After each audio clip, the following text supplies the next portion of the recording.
What Jesus did for you is spiritual.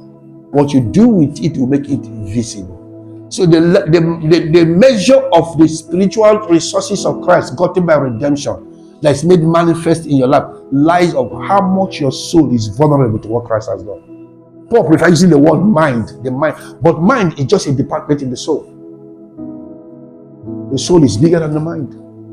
There are emotions, there are will, there are urges, there are desires.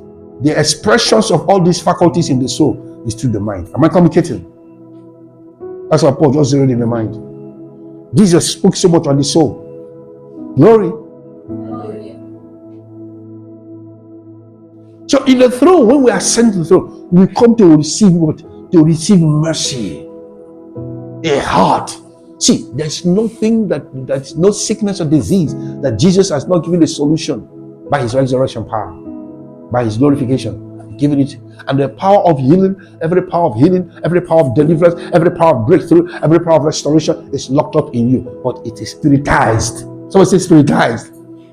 It's spiritized. It's internalized inside the spirit.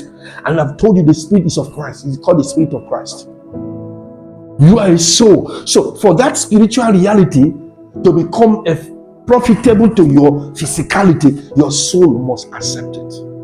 Your mind must gain it. Your mind. Transmit it to your soul. And once you have received it and you've accepted it, your emotion changes, your urges changes, your will changes, your ambition, your motives changes. It is configured. It is realigned. And once that is done, your body now will zoom it. That's the realms of miracles, signs, wonders, and healings. Am I communicating this morning? So the throne is a place where mercy. Once your heart becomes, you begin to have burdens for people, become compassionate. People's pain gets to you. Not pity party, but solution. That was what happened to Habakkuk. Habakkuk was complaining. He said, Lord, why have you allowed me to see this? So much iniquity in the land and all that. Look at how God answered the question of Habakkuk. He said, I will stand upon my watch. So God invited Habakkuk. He said, come on. In other words, Habakkuk was invited to the third heavens. That God will show Habakkuk the solution to the trouble. Don't end up in seeing the trouble. Move to the solution.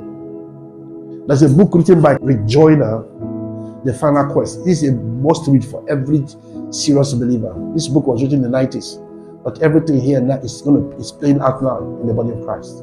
I recommend this to every serious minded believer. If you have read it, which I have read it again and again. This is a sign of the end time church. The final quest. Look for it. Very important. He wrote in that book, one of the celestial beings he met, he told him something. He said, pain is good. Don't allow your pain to reduce until you have found the problem, the cause of that pain. Don't wish your pain away. Don't pray away your pain. While you are trusting God to pain to go, make sure you find the source. Jesus knew why he needed to go through his pain. That it was for the sin of the world and for redemption of humanity. He submitted to it willfully. Know why you go through the pain. Understand it. It is because you find the problem, then now you can seek God for the solution. You bring a lasting solution, not only to yourself, but to your generation. We have been taught how to solve the problem. Anoint your head. Do this 7 days. This principle, do it. It will stop. If you didn't know what caused it, it might come back. Jesus went to heal the sick man. Am I right? After he healed him, what did he tell him? Go and say no more. Show him that I've dealt with the pain, but this is the solution.